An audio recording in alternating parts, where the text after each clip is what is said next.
ചുങ്കത്ര കാട്ടിച്ചിറയിൽ ഭിന്നശേഷിക്കാരന് മർദ്ദനമേറ്റ സംഭവത്തിൽ 2 പേർ പിടിയിൽ.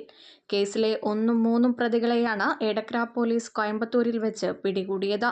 2ാം പ്രതി ഒളിവിലാണ്. ചുങ്കത്ര പാതിരിപ്പാടം വളയംപടി ഒറ്റകത്ത് ചോലയ്ക്കൽ ജുനീഷ് മോൻ, പാലേമാട് ചുരുളി കുനിയിൽ നിഷാദ് എന്നിവരാണ് പിടിയിലായത്. ഈ മാസം 6-നാണ് കേസിനാസ്പദമായ സംഭവം. ഭിന്നശേഷിക്കാരനായ 25-കാരൻ ഓടിച്ചിരുന്ന ഇലക്ട്രിക് സ്കൂട്ടറിന്റെ ചാർജ് തീർന്നതിനാൽ സമീപത്തെ വീട്ടിൽ ചാർജ് ചെയ്യാൻ എത്തിയപ്പോൾ വീട്ടിലുണ്ടായിരുന്ന ഒരാളും അയാൾ വിളിച്ചുവരുത്തിയ 2 പേരും ചേർന്ന് മർദ്ദിച്ചുവെന്നാണ് കേസ്. സംഭവത്തിൽ 3 പേർക്കെതിരെയാണ് ജില്ലാ പോലീസ് മേധാവിയുടെ നിർദ്ദേശത്തെ തുടർന്ന് നിലമ്പൂർ ഡിവൈഎസ്പി PK സന്തോഷിന്റെ നേതൃത്വത്തിലുള്ള അന്വേഷണ സംഘം പോലീസ് ലുക്കൌട്ട് നോട്ടീസ് പുറപ്പെടുവിച്ച് അന്വേഷണം നടത്തിയിരുന്നത്.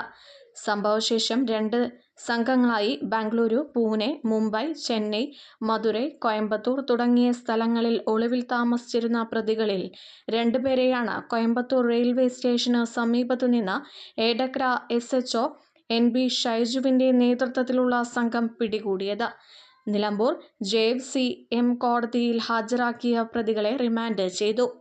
SI Ajith Kumar, ASI Vasudevan, SCPO AP Sabir Ali, CPOമാരായ Muhammad Shafeeq, Suneesh, Najmuddin എന്നിവരും അന്വേഷണ സംഘത്തിൽ ഉണ്ടായിരുന്നു.